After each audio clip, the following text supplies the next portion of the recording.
Have you ever seen a kid act like a wild child just to get the attention of their peers?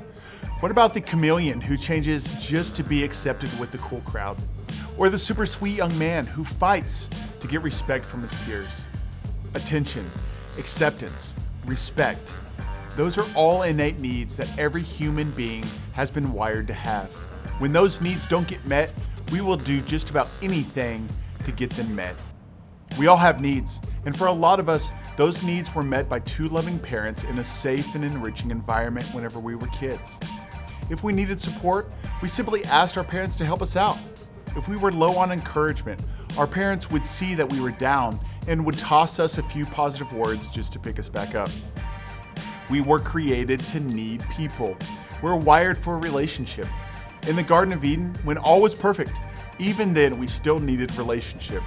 That's why God created Eve. That's why he said it is not good for man to be alone. That's why every person ever created was made by two people who were supposed to love them and care for them. But we all know there is no such thing as a perfect parent. Even in the best of homes, every need is not able to be completely satisfied. In homes with instability, the odds of needs being met in a healthy way, they go way down.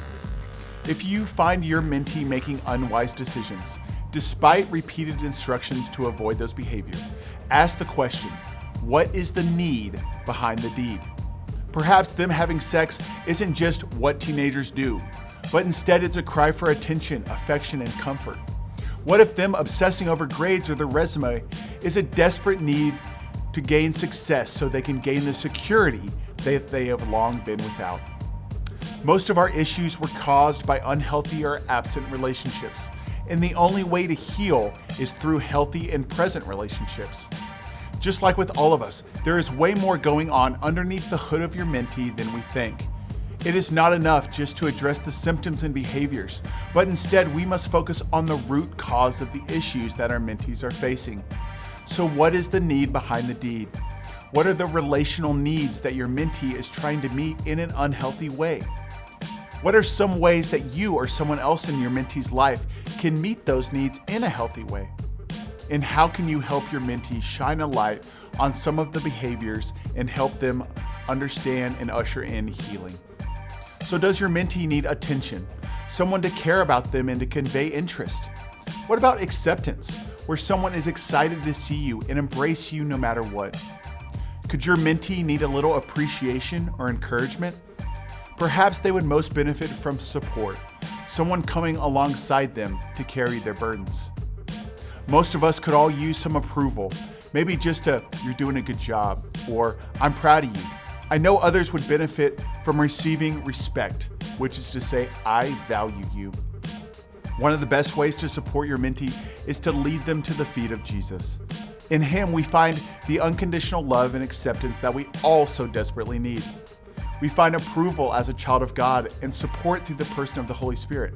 But we as mentors also have a part to play as we are the ministers of Christ. We get to be the hands and feet of Jesus for our mentee by giving them words of encouragement and comfort. We show them that we care by showing up consistently and comforting them with a prayer or an appropriate touch.